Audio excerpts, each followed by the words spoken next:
Hello student, most welcome. तो चलिए अपन लिखेंगे जागरण संपादकीय 1 नवंबर 2025 की डिक्टेशन। डिक्टेशन लिखने से पहले इसमें आने वाले कुछ हार्ड वर्ड और वाक्यांश की आउटलाइनों पर एक नज़र डाल लेते हैं। यदि आपको इसका पीडीएफ चाहिए तो आप हमारे Telegram channel shorthand with Vivek से इसका पीडीएफ भी डाउनलोड कर सकते हैं। टेलीग्राम चैनल तक पहुंचने के लिए इस वीडियो के डिस्क्रिप्शन में लिंक दिया है, या आप टेलीग्राम पर सर्च करेंगे शॉर्ट हैंड विद विवेक तो आपको आसानी से मिल जाएगा। तो चलिए लिखेंगे इसका डिक्टेशन। डिक्टेशन की स्पीड लगभग 80 शब्द पर मिनट रहेगी।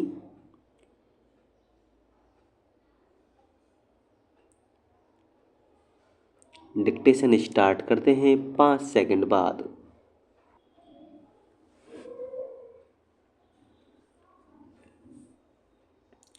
चुनावों के अवसर पर राजनीतिक दलों की ओर से जारी किए जाने वाले घोषणा पत्रों को लेकर उत्सुकता अवश्य रहती है, लेकिन यह कहना कठिन है कि चुनाव उन्हीं के जरिए जीते हारे जाते हैं। बहुत कम ऐसा देखा गया है कि घोषणा पत्रों में किए गए वादों के आधार पर किसी दल को जीत हासिल हुई हो। इसका कारण यह है कि अब घोषणा पत्र लोक लुभावन वादों का पुलिंदा बनकर रह गए हैं। उनमें ऐसे तमाम आकर्षक वादे होते हैं जिन्हें राजनीतिक दलों के लिए पूरा करना संभव नहीं होता।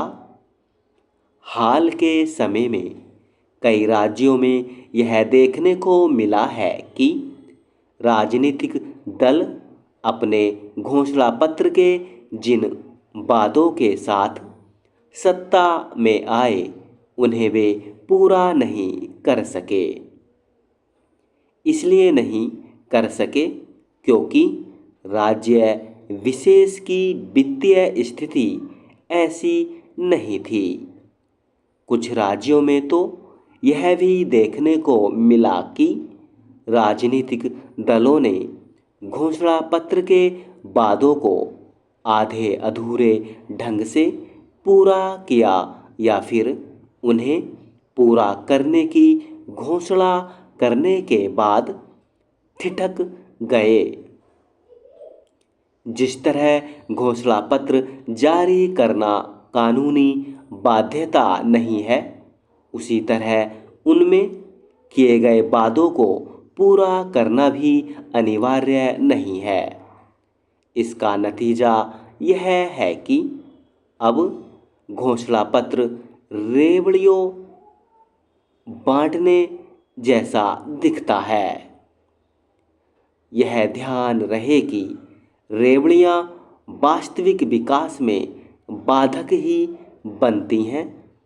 बिहार में महागठबंधन और राष्ट्रीय जनतांत्रिक गठबंधन की ओर से जारी घोषणा पत्र में अनेक ऐसे वादे हैं जो कुल मिलाकर लोक लुभावन ही हैं।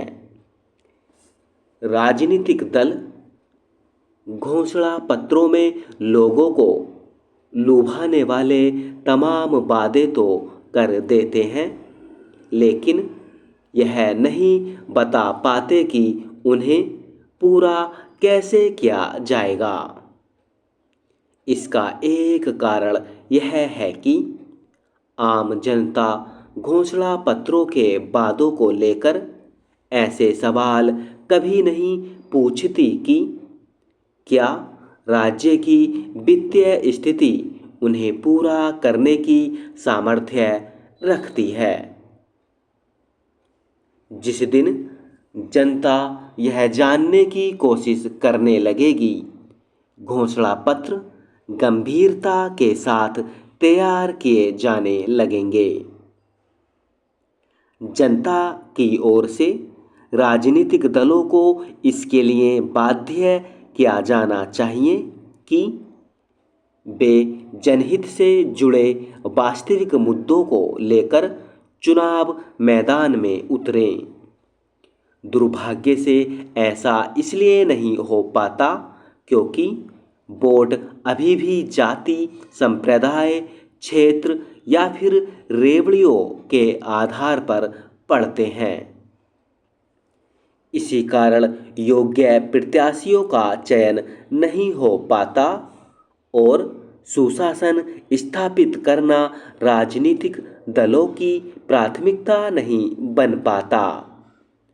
घोषणा पत्रों में किए गए वादों को लेकर परस्पर विरोधी दलों में आरोप प्रत्यारोप का सिलसिला तो छिड़ता है, लेकिन उन्हें लेकर वैसी सार्थक बहस नहीं हो पाती जैसी विकसित देशों में होती है और जिसके आधार पर वहाँ स्वास्थ्य जनमत तैयार करने में मदद मिलती है। हैरानी नहीं कि अपने यहाँ चुनावी घोषणा पत्र अपनी महत्ता खोते जा रहे हैं। स्टॉप।